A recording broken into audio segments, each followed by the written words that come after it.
Καλή σας ημέρα. Και να καλημερίσουμε και τον κύριο Δωμαζίτη, Πανταζή, διεθνολόγο από τη Θεσσαλονίκη. Καλημέρα σας, κύριε Δωμαζίτη. Γεια σας. Να δούμε λίγο το βίντεο. Το βίντεο του Σπύρου του Κουταβάλες. Ναι, του Σπύρου του Πρέπει Κουταβά. να εξηγήσουμε όμως τι είναι αυτό, έτσι. Πρέπει να εξηγήσουμε. Πρέπει να εξηγήσουμε τι είναι αυτό. Δηλαδή, πριν από. Θέλω να το δείτε αυτό. Πριν από. Πόσα, 5 χρόνια. 5 χρόνια. Για πρώτη φορά επί Γιώργου Παπανδρέου και Ανδρέα Λοβέρντο στο Υπουργείο Εξωτερικών επιτράπει να έρθουν στην Ελλάδα κάποιοι άνθρωποι που ζούσαν στα Σκόπια και οι οποίοι ήταν στη μαύρη λίστα. Από τον εμφύλιο πόλεμο. Από τότε. Από τον εμφύλιο πόλεμο. Και οι απόγονοί τους, έτσι δεν είναι. Και οι απόγονοί τους ουσιαστικά. Και δείτε τώρα, ο Σπύρος ο Κουταβάς βρήκε αυτό το υλικό και μας έστειλε ένα βίντεο πώς συμπεριφέρθηκαν αυτοί οι άνθρωποι που μπήκαν για πρώτη και τελευταία φορά μέσα στη Φλόριντα. Για αυτό πάμε είναι το εδώ. βίντεο. Καλύτερα μια ώρα ελεύθερη ζωή παρά 40 χρόνια σκλαβιά και φυλακή. Και ήρθε και αυτή η ώρα εμείς να έρθουμε να δούμε τα χωριά μας, τους τάφους, τους δικούς μας.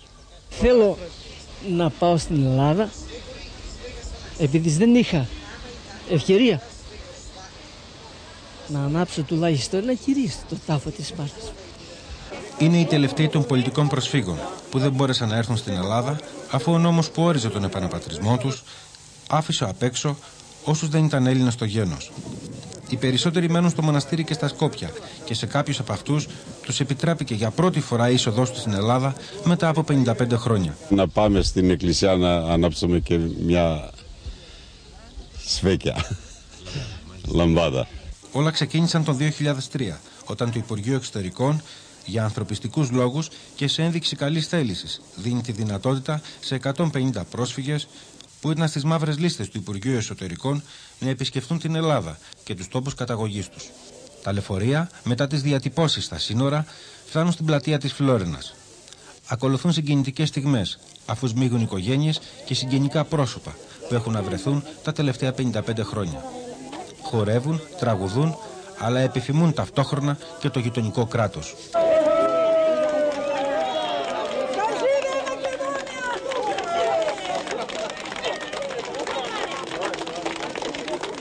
Οι ίδιοι αυτοαποκαλούνται Μακεδόνες και μιλούν με πάθος για τα δύσκολα χρόνια του εμφυλίου και σε όσα ακολούθησαν.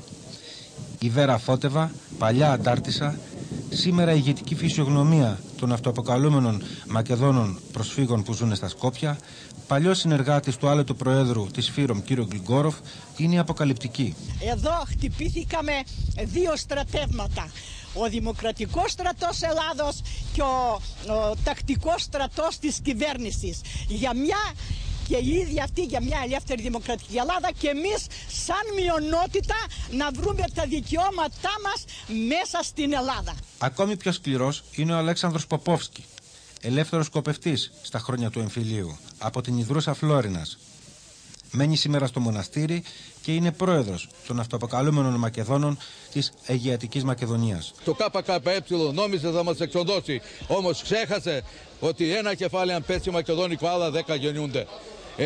Εμάς κανένας δεν μπορεί να μας ξενερώσει. Εμείς είμαστε παντού και είμαστε και στην Ελλάδα. Σημαντικό σημείο τριβής που η Ελλάδα θεωρεί ως αλυτρωτική διάθεση είναι η απόφαση της γειτονικής χώρας και μετά από τη σύμφωνη γνώμη των πολιτικών προσφύγων να αναγράφονται στα διαβατήριά τους τα χωριά από τα οποία κατάγονται με σλάβικα ονόματα. Εμείς σαν Ένωση των Μακεδόνων από τη Ρικαϊκή Μακεδονία και σαν Ποπόφσκι καθόλου δεν δεν αναγνωρίζουμε ότι είμαστε γεννημένοι κάτω στην Ελλάδα. Η επίσκεψη των τελευταίων πολιτικών προσφύγων θεωρήθηκε μεγάλο γεγονός για τα μέσα ενημέρωσης της γειτονικής χώρας. 3 τηλεοπτικά δίκτυα και 10 δημοσιογράφοι παρακολουθούσαν από κοντά την πενθήμερη παραμονή του στην Ελλάδα. Είδατε, κύριε Δωμαζίτη, και αναφερόμαστε σε εσάς. Ναι. Παίξαμε αυτό το βίντεο για να έχουμε τη δυνατότητα να σχολιάσουμε αυτό που το τελευταίο 1,5-2 μήνες παίζεται ως μακεδονική μειονότητα στα μέσα μαζικής ενημέρωσης.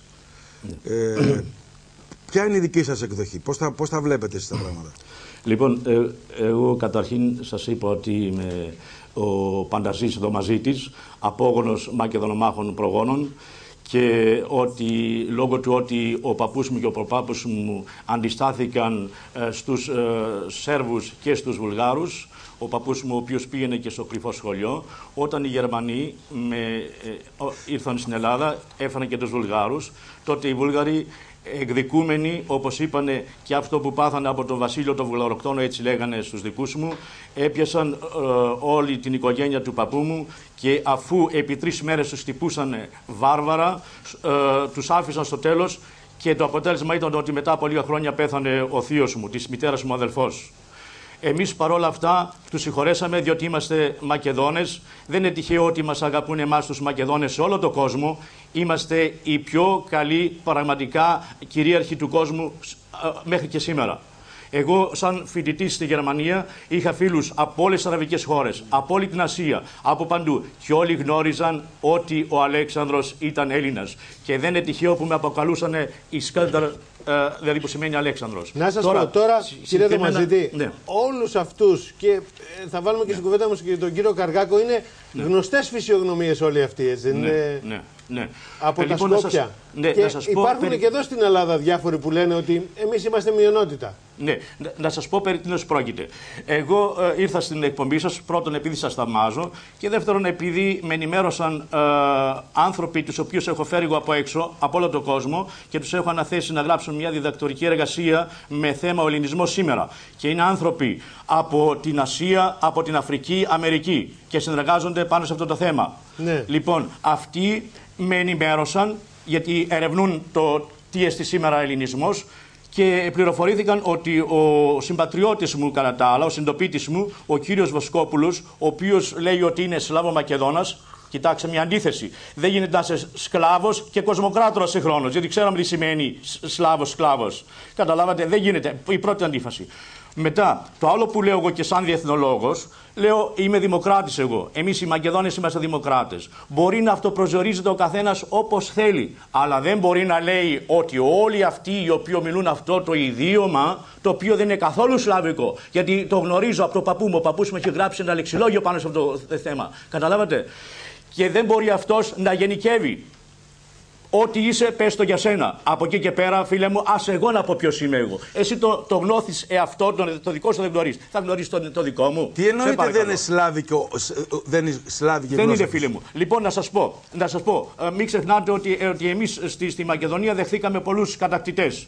Και ο κάθε ένας άφηνε ορισμένα στοιχεία. Θα σας πω μια φράση που ομιλείται. Εγώ δεν την ομιλώ αυτή, αλλά την γνωρίζω τέλεια. Επιστημονικά δηλαδή. Λένε παραδείγματος χάρη, όδι.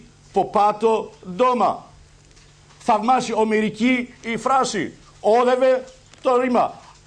Από. Πάτο, εμείς λέμε δρόμος που δεν είναι ευσταθή. Δράμος σημαίνει τρέχω. Ενώ πάτος στον όμηρο σημαίνει δρόμος. Δώμα είναι το δώμα, ο οίκος.